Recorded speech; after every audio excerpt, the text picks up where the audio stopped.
नमस्कार दोस्तों, क्राइम तक में आप सबका स्वागत है। मैं हूं सुप्रतिम बैनर्जी।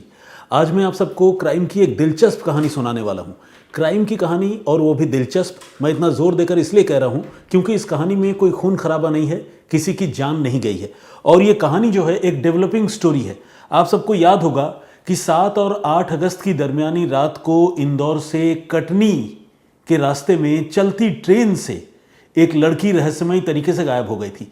लड़की जिसका नाम अर्चना तिवारी है और जो इंदौर में रहकर सिविल जज की तैयारी कर रही थी, यानी सिविल जज बनने के लिए पढ़ाई कर रही थी, एग्जाम देना था उसे। लेकिन इस बीच वो बीच रास्ते में आधी रात को नर्मदापुरम के आसपास ट्रेन से गायब हो गई। ये कैसे हुआ, एक बहुत बड़ा रहस्य था। पुलिस इस मामले की जांच कर रही थी, कई एंगल पर तफ्तीश चल रही थी। अब उस केस का पुर्जा रेलवे पुलिस ने, यानी गवर्नमेंट रेलवे पुलिस जिसे जीआरपी भी कहते हैं, उसने खोल दिया है। तो अर्चना तिवारी कैसे गायब हुई, क्या खुद गायब हुई, किसी ने अगवा कर लिया, उसके साथ कोई ज्यादती हुई, पूरी कहानी पुलिस ने सिलसिलेवार तरीके से बताई है और मैं उसको नटशेल में आप लोगों के लिए लेकर आया हूं। आइए सिलसिलेवार तरीके से आपको पूरी बात बताते हैं। पहले तो प्रीवियस स्टोरी ही बतानी पड़ेगी, क्योंकि अगर वो स्टोरी बताऊंगा तब आगे की कहानी समझने में सुविधा होगी। क्योंकि हम ये मानकर चलते हैं कि हर बार हमारे साथ कुछ नए दर्शक तो जुड़ते ही होंगे। तो आइए शुरुआत करते हैं। 7 और 8 अगस्त की दरमियानी रात को ट्रेन, जिसे बिलासपुर एक्सप्रेस के नाम से जाना जाता है, ये इंदौर से बिलासपुर तक, छत्तीसगढ़ तक जाती है। और इस ट्रेन में वो लड़की सवार हुई थी शाम को 4 बजे के आसपास इंदौर से। इस बात की पुष्टि होती है, सीसीटीवी कैमरे में उसकी तस्वीर दिख रही है। इसके बाद भोपाल के आसपास उसकी अपनी चाची से फ़ोन पर बात भी हुई थी, जो इस बात का एविडेंस है कि वो वाकई उस ट्रेन से ट्रैवल कर रही थी। लेकिन इसके बाद जब कटनी में उसे लेने के लिए घर वाले पहुंचे तो वो ट्रेन से नदारद मिली। पता ही नहीं चला कि वो चलती ट्रेन से कहाँ गई। घर वाले परेशान हुए, अपने रिश्तेदारों को बताया जो आगे उमरिया में रहते हैं। उमरिया में रिश्तेदार जो है अर्चना को ढूंढते हुए ट्रेन के B3 कोच में गए और वहां जाकर उन्होंने उसके बर्थ को चेक किया तो हैरान रह गए। अर्चना गायब थी और उसका बैग रखा हुआ था। ऐसा कैसे हो सकता है? कोई लड़की जो ट्रेन से किसी एक गंतव्य के लिए रवाना हुई हो, बीच में वो अचानक लापता हो जाए, गुम हो जाए। घर वाले बहुत डर गए, क्योंकि उनको लगा कि कहीं कोई एक्सीडेंट, कोई हादसा, कोई किडनैपिंग जैसी खतरनाक चीज़ ना हो गई हो। और हमारा मानव मन ऐसा है कि हम लोग अक्सर जो है नेगेटिव सोचने लगते हैं, खासकर जिनसे हम प्यार करते हैं उनके बारे में इस तरह के ख्याल और जल्दी आते हैं। इत्तेफाक से इस लड़की के मोबाइल फ़ोन को जब पुलिस ने ट्रैक करना शुरू किया तो पुलिस ने देखा कि नर्मदापुरम के आसपास जो है लड़की का मोबाइल फ़ोन स्विच ऑफ हो गया, गायब हो गया और नॉट रीचेबल हो गया। तो घर वाले और घबरा गए, क्योंकि नर्मदापुरम के पास ही नर्मदा नदी बहती है और नर्मदा नदी इन दिनों बारिश की वजह से उफान पर है। अगर बारिश नहीं भी हो तो भी नर्मदा नदी काफ़ी खतरनाक है, काफ़ी पानी है और बहुत मगरमच्छ नर्मदा नदी में हैं, जितना मैं जानता हूं। तो इसके बाद वहां पर नर्मदा नदी में भी सर्च ऑपरेशन की शुरुआत हुई। घर वाले ये सब देख देख कर और खबरें सुनकर बीमार पड़ गए। वो रक्षाबंधन पर अपने घर जाने के लिए निकली थी और उससे पहले ये सब कुछ हो गया। घर वाले बहुत परेशान हुए और उन्होंने पुलिस में रिपोर्ट लिखवाई।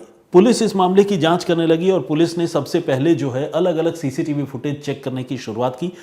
आपको जानकर हैरानी होगी और अच्छा भी लगेगा कि पुलिस ने, जीआरपी ने इंदौर के बाद, मतलब कहें कि भोपाल के बाद, क्योंकि भोपाल तक तो उसकी प्रेजेंस दिख रही है, भोपाल और कटनी के बीच में जो भी रेलवे स्टेशन हैं, उन रेलवे स्टेशंस के और उन रेलवे स्टेशन को आने जाने वाली सड़कों के अलग अलग जगहों के कम से कम 400 सीसीटीवी कैमरों की फुटेज पुलिस ने इन दिनों में चेक की। और चेक करने के बाद जो है पुलिस की तफ्तीश धीरे धीरे आगे बढ़ रही थी। पुलिस को समझ में नहीं आ रहा था कि लड़की खुद गई है या कोई उसे अगवा करके ले गया है। लेकिन पुलिस ने एक चीज़ नोटिस किया कि लड़की के मोबाइल फ़ोन में किसी के साथ उसकी बहुत लंबी बातचीत के डिटेल जो है वो मौजूद नहीं थे। ये इस बात की तरफ इशारा कर रही थी कि लड़की का किसी के साथ कोई ज़रूरत से मतलब ज़्यादा बातचीत नहीं होती है। आमतौर पर प्यार मोहब्बत में ऐसा होता है कि लोग घंटों बात करते हैं। तो इस तरह का कोई एविडेंस जो है वो मोबाइल फ़ोन के कॉल डिटेल में पुलिस को नहीं मिली। और पुलिस इस बात से और ज़्यादा परेशान थी घर वालों के साथ साथ कि कहीं लड़की के साथ कोई अनहोनी ना हुई हो, क्योंकि मोबाइल फ़ोन उसका जो है वो स्विच ऑफ हो गया था नर्मदापुरम के आसपास। अब पुलिस जब जांच कर रही थी तो पुलिस को एक आदमी का पता चला जिसके साथ इसकी आखिरी वक्त पर बातचीत हुई थी। इस आदमी का नाम है तेजिंदर। ये तेजिंदर जो है बेसिकली एक रहस्यमयी किरदार है। वो इसलिए कि इस पर ठगी और इस तरह के दूसरे आपराधिक मामले दर्ज हैं और दिल्ली में दर्ज हैं। तेजिंदर जो है इस लड़की का, अर्चना तिवारी का पुराना क्लाइंट था, क्योंकि अर्चना जो है खुद एक एडवोकेट थी और सिविल जज बनने की कोशिश कर रही थी, तो एडवोकेट के तौर पर वो प्रैक्टिस करती थी। तो तेजिंदर से उसकी मुलाकात थी और तेजिंदर इसका क्लाइंट था। ऐसे में तेजिंदर से अर्चना की बातचीत की पुष्टि जो है हो चुकी थी। इसीलिए पुलिस ने बीच में ये कहा था कि वो इस केस को क्रैक करने के बहुत करीब हैं और उन्हें जो है कुछ लीड या क्लू मिले हैं। लेकिन इससे पहले कि पुलिस तेजिंदर को गिरफ्तार कर पाती या उससे पूछताछ के लिए उसे हिरासत में ले पाती, इस कहानी का खुलासा होता। आप समझिए कि जैसे बाज जो है किसी शिकार को छीन कर ले जाता है, ठीक उसी तरह से दिल्ली पुलिस एकाएक लखनऊ जीआरपी के सामने से इस तेजिंदर को उठाकर ले गई। हुआ ये कि तेजिंदर पर ठगी का मुकदमा दिल्ली में पहले से दर्ज था, कुछ आपराधिक मामले दर्ज थे, दिल्ली पुलिस उसको तलाश रही थी। और जैसे ही दिल्ली पुलिस को पता चला कि तेजिंदर जो है वो मध्य प्रदेश में है, शुजालपुर और इंदौर के आसपास है, तो इस तेजिंदर को दिल्ली पुलिस ने उठा लिया। अब जो जीआरपी थी भोपाल की, वो सोच में पड़ गई कि अब क्या किया जाए, क्योंकि तेजिंदर को तो उठा लिया गया है। अब तेजिंदर से फिर पूछताछ करने के लिए जीआरपी की टीम को दिल्ली आना था, तिहाड़ जेल जाना था। जीआरपी की टीम ने वो काम भी किया। एक टीम रवाना हुई और तेजिंदर से पूछताछ करने के लिए एक टीम तिहाड़ जेल भी पहुंची और उससे पूछताछ भी हुई। लेकिन अभी उससे पुलिस पूछताछ कर ही रही थी, तब तक जो दूसरे एंगल पर तफ्तीश चल रही थी उसमें पुलिस को एक और लड़के के बारे में जानकारी मिली। इस लड़के का नाम है सारांश, जो शुजालपुर का रहने वाला है और वो एक ड्रोन बनाने वाली कंपनी, स्टार्टअप कंपनी का वो फाउंडर है। तो इसका जो है अर्चना तिवारी से इसकी दोस्ती थी और अर्चना तिवारी इसके संपर्क में थी। लेकिन इस मामले में कैच ये है कि अर्चना तिवारी इसके साथ मोबाइल फ़ोन पर नॉर्मल कॉल पर बात नहीं करती थी, बल्कि सिर्फ और सिर्फ व्हाट्सएप पर बात करती थी। पुलिस ने जब अर्चना की सीडीआर निकलवाई तो ये सारे सीडीआर में कहीं भी सारांश से बातचीत का कोई क्लू या एविडेंस पुलिस को सीडीआर में नज़र ही नहीं आया। तो पुलिस शुरू में थोड़ी कंफ्यूज्ड थी, लेकिन जब पुलिस ने सीडीआर और पुरानी निकाली, मतलब समझ लीजिए कि इस पूरे साल का निकाल लिया, जनवरी और दिसंबर तक का निकाल लिया, तो पुलिस को इस लड़के का नंबर जो है वो नॉर्मल कॉल में भी दिखाई दिया और वो अर्चना से बात करता हुआ दिखाई दे रहा था। जनवरी के आसपास की बात बता रहा हूँ, इसी साल 2025 की। और तब पुलिस ने ये नोटिस किया कि सारांश से उसकी जो बातचीत होती है वो काफ़ी लंबी लंबी होती है। लेकिन ये सब कुछ जनवरी तक ही सीमित था। जनवरी के बाद सारांश से उसकी बातचीत बंद हो गई थी। इसलिए पुलिस को लगने लगा कि ये सारांश का चक्कर क्या है, इसके साथ इतनी लंबी बातचीत क्यों होती है और अब सारांश के साथ ये संपर्क में क्यों नहीं है, बातचीत क्यों नहीं होती। तो इसलिए पुलिस जो है अब सारांश को ढूंढने लगी। पुलिस ने जब सारांश को ढूंढना शुरू किया तो सारांश के बारे में ये पता चला कि सारांश का मोबाइल फ़ोन जो है और उसका नंबर जो है पिछले कुछ दिनों से स्विच ऑफ है। पुलिस अब इसके बारे में भी जानकारी जुटाने लगी तो ये पता चला कि सारांश जो है वो अपना मोबाइल फ़ोन इंदौर के आसपास ही उसने स्विच ऑफ कर लिया था और कुछ दिनों के लिए वो बाहर गया था और अब वो फिर वापस जो है इंदौर यानी मध्य प्रदेश वापस आ चुका है। बेसिकली इंदौर नहीं, शुजालपुर। तो पुलिस अब सारांश को ढूंढने लगी और सारांश को पुलिस ने आखिरकार हिरासत में लिया। उससे जब पूछताछ हुई तो उसने जो राज खोला वो चौंकाने वाला था। उसने ये बताया कि हाँ, अर्चना तिवारी को चलती ट्रेन से गायब करने में और भगाने में उसका रोल है और उसके साथ साथ तेजिंदर का भी रोल है। इन तीनों ने मिलकर अर्चना तिवारी को चलती ट्रेन से गायब कर दिया था। तीनों ने इसलिए कह रहा हूं क्योंकि इन तीनों में अर्चना भी शामिल थी। इस साजिश की अगर कोई मास्टरमाइंड है तो अर्चना तिवारी ही है। तो अर्चना, सारांश और तेजिंदर, इन तीनों ने मिलकर पूरी प्लानिंग की थी और अर्चना ने ये प्लानिंग सिर्फ और सिर्फ इसलिए की थी क्योंकि वो अपने घर वालों से ऊब गई थी। घर वाले उस पर बहुत दबाव बना रहे थे कि वो किसी और लड़के से, पटवारी है वो लड़का, उसके साथ शादी कर ले। रिश्ता विश्ता देख चुके थे और अर्चना बिल्कुल शादी करने के लिए तैयार नहीं थी। वो अपने करियर को परस्यू करना चाहती थी, जीवन में आगे बढ़ना चाहती थी और सारांश उसका दोस्त था तो उसने सारांश से मदद मांगी। सारांश इस काम के लिए तैयार हुआ और तेजिंदर सारांश को भी जानता था और अर्चना का क्लाइंट था, ये भी शुजालपुर से इसका कनेक्शन है। तो इन तीनों ने मिलकर जो है ये प्लानिंग की।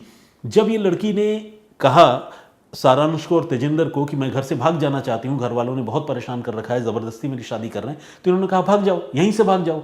तो उसने कहा कि नहीं, यहाँ से भाग जाने से मामला बिगड़ जाएगा, हो सकता है कि मुझे मेरे पीछे मुकदमा दर्ज हो जाए, मुझे ज़्यादा इंटेंसिटी से ढूंढा जाए और घर वाले परेशान हो जाए, तो इसलिए मैं जो है ऐसे नहीं भागूंगी, बल्कि मैं भागूंगी तो इस तरह भागूंगी कि घर वाले भी सोच में पड़ जाएंगे। इसके बाद उसने पूरी प्लानिंग सारांश को और तेजिंदर को बताई। उसी प्लानिंग के तहत ट्रेन का टिकट लिया, ट्रेन में वो बैठी और कटनी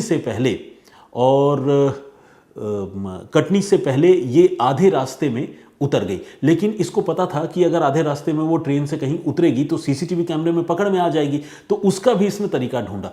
तेजिंदर जो है इस मामले में उसको असिस्ट करने के लिए उसी ट्रेन में ट्रेवल कर रहा था और वो इसके लिए कपड़े लेकर आया था। वो कपड़े सारांश जो है खरीद कर उसने तेजिंदर को दिए थे। चलती ट्रेन में तेजिंदर ने कपड़े जो है अर्चना तिवारी को दिए। अर्चना जिन कपड़ों में इंदौर रेलवे स्टेशन से सवार हुई थी, उन कपड़ों को उसने चलती ट्रेन में चेंज कर लिया और चेंज करने के बाद B3 कोच में वो थी, लेकिन वो बाहर ट्रेन से जब उतरी तो A2 कोच से उतरी। और कहाँ उतरी जानते हैं? ऐसी जगह पर उतरी जहाँ पर सीसीटीवी की रेंज न हो। वो स्टेशन है इटारसी। इटारसी में एक पर्टिकुलर पॉइंट पर वो ट्रेन से उतरी जहां सीसीटीवी की रेंज नहीं थी, और इसके बारे में बाकायदा रेकी की थी उसी तेजिंदर ने। और तेजिंदर ने बताया था कि इस जगह पर उतरोगी तो सीसीटीवी कैमरे के फ्रेम में या जद में तुम नहीं आओगी। उतरने के बाद रेलवे स्टेशन से बाहर नहीं निकले, बल्कि रेलवे स्टेशन को छोड़िए, ये रेल के ट्रैक पर पैरेलली चलते रहे समानांतर, और जो आउटर सेक्शन होता है वहां से ये लड़की बाहर निकली। तेजिंदर भी बाहर निकला और इसके बाद बाहर गाड़ी लेकर वो खड़ा था दोस्त सारांश की गाड़ी में ये बैठी और ये लोग आगे निकल गए। सारांश ने अपना मोबाइल फ़ोन जो है स्विच ऑफ कर दिया और स्विच ऑफ करके अपने पास रखा, और लड़की का जो मोबाइल फ़ोन है लड़की ऑलरेडी चलती ट्रेन से पहले ही जो है वो फेंक चुकी थी। इसके बाद सारांश इस लड़की को लेकर रवाना हो गया, लेकिन रवाना होने के बाद ये लोग ये देखकर घबरा गए कि इस मामले में जब FIR दर्ज हुई तो मीडिया में और सोशल मीडिया में खबरें आने लगी, पूरे कटनी में और पूरे मध्य प्रदेश में बवाल मच गया। तो फिर ये घबरा गए और इन्होंने छुपने की जगह जो है ढूंढने की शुरुआत की। पहले इन्होंने एक कमरा जो है शुजालपुर में ही किराए पर लिया था और वहीं पर छुप कर ये रहना चाहते थे, लेकिन शुजालपुर में उनको लगा कि ये मामला चूंकि काफ़ी बढ़ चुका है और जिस कमरे को किराए पर लिया था वो इत्तेफाक से एक पुलिस वाले का कमरा था, तो इन्होंने उस कमरे में जाने का प्लान कैंसिल कर दिया। और ये इटारसी से रवाना होने के बाद, निकलने के बाद सबसे पहले पहुंचे बुरहानपुर और वहां से गए हैदराबाद में जाने के बाद भी इनको डर लग रहा था, तो फिर इन्होंने फाइनली यह तय किया कि ये नेपाल चले जाएंगे। ये जो सारांश है इसका कुछ कनेक्शन नेपाल में है बिजनेस के सिलसिले में, तो सारांश ने नेपाल में इसके लिए इंतज़ाम करवाया और ये लड़का और लड़की ये दोनों पहले जोधपुर गए, जोधपुर से दिल्ली गए और फिर दिल्ली से काठमांडू यानी नेपाल चले गए। इसके बाद ये नेपाल में ही रह रहे थे। सारांश के बारे में और तेजिंदर के बारे में पुलिस तफ्तीश करके बहुत सारा जानकारी जुटा चुकी थी। सारांश को जब हिरासत में पुलिस ने लिया तो सारांश ने पूरी कहानी बताई, और पूरी कहानी बताने के बाद सारांश से ही पुलिस ने फ़ोन करवाया उस लड़की को नेपाल में जहां पर वो रह रही थी, और उसके बाद उसे राज़ी करके वापस भारत में बुलाया उत्तर प्रदेश के लखीमपुर खीरी वाले बॉर्डर पर, और फिर वहां से उसको हिरासत में लिया गया। इस बीच जब वो कन्विंस हो गई कि मामला खुल चुका है और उसको भारत वापस आना होगा, तो फिर उसने अपने घर वालों को, अपनी माँ को भी फ़ोन करके बता दिया, क्योंकि उसे इस बात की भी चिंता थी कि मेरे घर के लोग परेशान होंगे, लेकिन वो घर वालों से ही भागना भी चाहती थी। अब सारांश को जो पुलिस ने पकड़ा तो पुलिस को ये पता चला तफ्तीश के दौरान कि वो अपना मोबाइल फ़ोन तो खैर मध्य प्रदेश में ही ऑफ कर चुका था, लेकिन उस मोबाइल फ़ोन को लेकर वो गया था नेपाल तक, और नेपाल में उसने अपने पिता के नाम पर सिम कार्ड वहाँ से लिया और उस सिम कार्ड का इस्तेमाल वो अपने मोबाइल फ़ोन में कर रहा था, और उस मोबाइल फ़ोन को प्रोबेबली वो अर्चना को ही देकर भी आया था। लेकिन जब तफ्तीश हुई, सारांश के बारे में सारी जानकारी जुटाई, तो इधर सारांश को पुलिस ने पकड़ लिया। उसके बाद उस लड़की को भी यानी अर्चना को भी सारांश के जरिए पुलिस ने लखीमपुर खीरी बुलवाया बॉर्डर के पास, और उसके बाद वहाँ से उसको भी हिरासत में लिया और बरामद करके लड़की को वापस मध्य प्रदेश लेकर आई। तेजिंदर तो फिलहाल दिल्ली में ही है, जेल में बंद है। सारांश को पुलिस ने पकड़ रखा है। पुलिस से जब 2 इंपॉर्टेंट सवाल पूछे गए कि क्या इस मामले में आपराधिक मुकदमा इन लोगों के खिलाफ दर्ज होगा, तो पुलिस ने कहा कि नहीं, कोई आपराधिक केस अब तक की तफ्तीश में ऐसा नहीं हुआ है, क्योंकि न तो लड़की के साथ कोई ज्यादती हुई है, न किसी ने किसी के साथ कोई जोर जबरदस्ती की है, सारे लोग अपनी मर्जी से गए थे, तो इस मामले में कोई आपराधिक मामला नहीं बनता। लेकिन फिर भी वो लीगल कमेंट इस मामले में एक्सपर्ट से लेगी। एक सवाल का जवाब तो पुलिस ने ये दिया। दूसरा सवाल ये था कि क्या सारांश के साथ अर्चना तिवारी की कोई दोस्ती से आगे वाली भी बातचीत है, कोई लव अफेयर वाली बातचीत है, क्योंकि इतना कोई लड़का आउट ऑफ द वे जाकर किसी लड़के के लिए अगर कर रहा है और दोनों के बीच में अगर घंटों बातचीत हो रही है तो इसके पीछे कुछ ना कुछ तो मामला होगा। तो पुलिस ने यह कहा कि नहीं, लड़की ने और लड़के ने, दोनों ने इस तरह के अफेयर की बात कबूल नहीं की है, लेकिन कहा है कि वो दोनों एक दूसरे के बहुत अच्छे दोस्त थे। एक आखिरी पॉइंट है जो मैं एक्सप्लेन करना चाहूंगा।